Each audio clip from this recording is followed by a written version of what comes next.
He served as a role model. He served as a role model to all who have worked with him and all those who will follow him.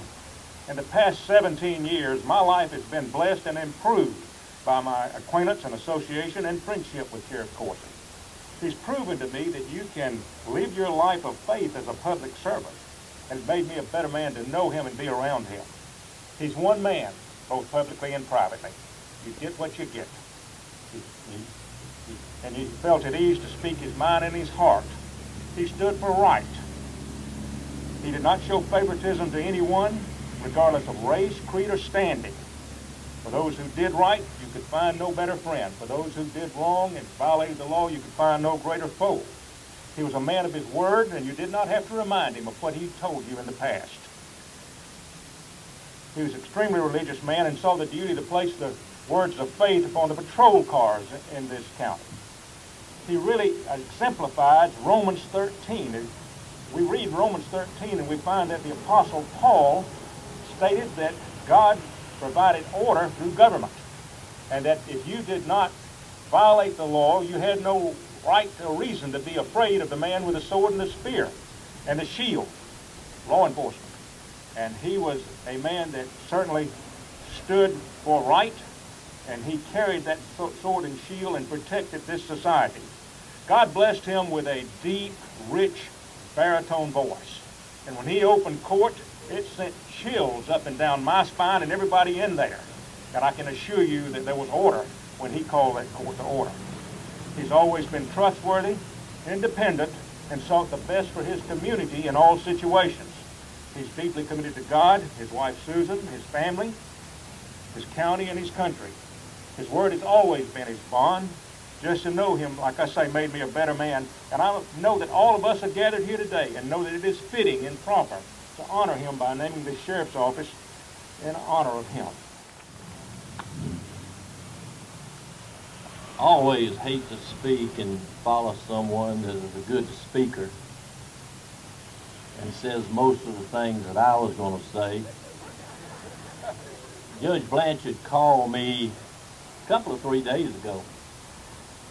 He said, look, I know you're speaking down there. I'd like to just touch base with you, and you can tell me basically what you're going to say, so I won't say the same things and we override each other. I said, Sheriff, you say anything you want, because what I'm going to say you wouldn't say.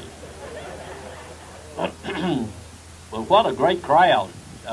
You know, when I pulled up, I saw all these people. I said, Greg Coursey couldn't draw a crowd like this.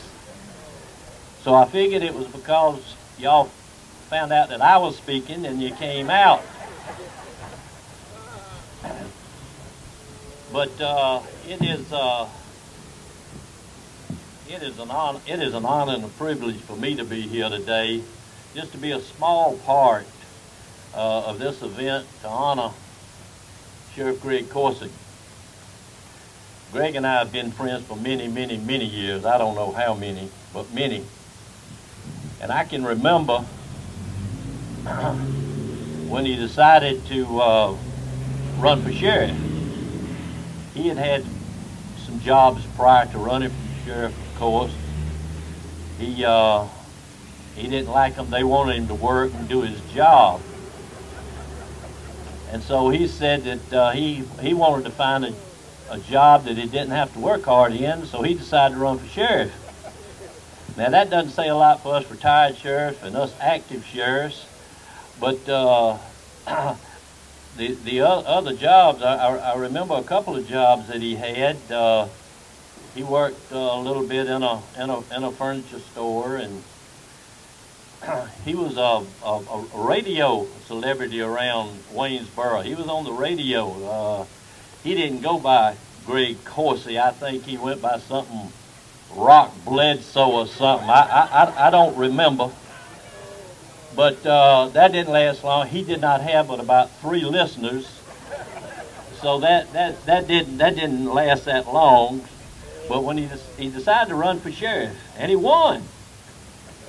And he won, and he won, and he kept winning.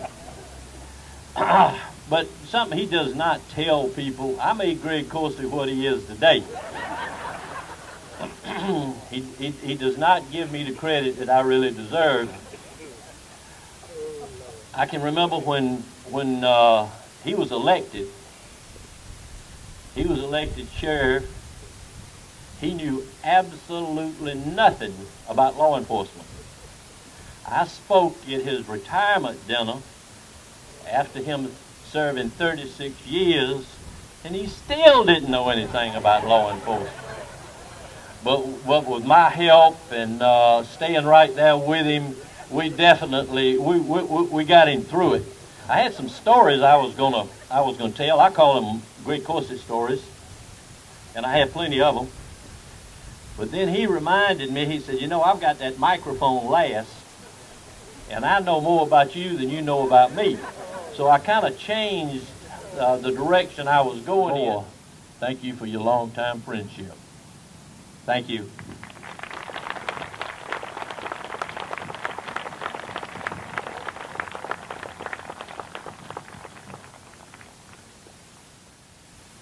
It is a great crowd. Ronnie, I appreciate you drawing this big crowd.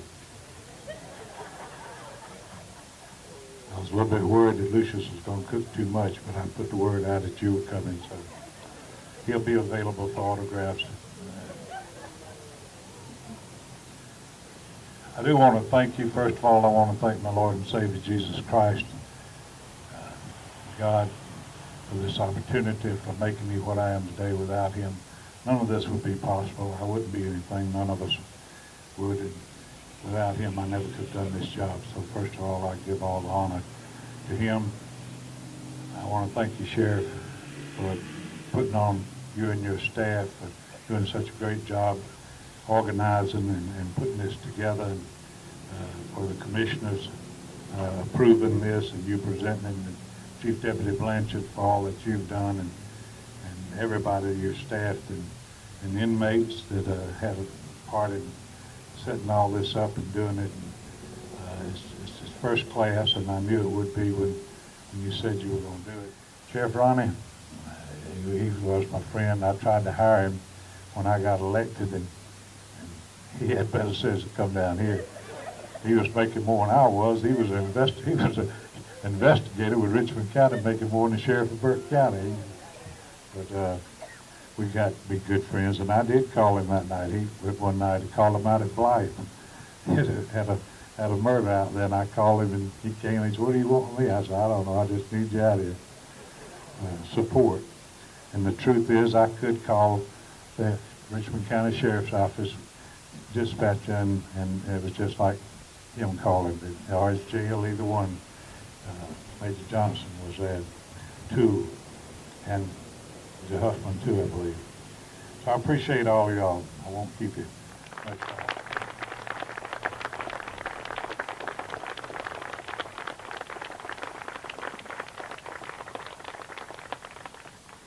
Thank you very much. We're almost done, and we'll get to Grace here in just a second.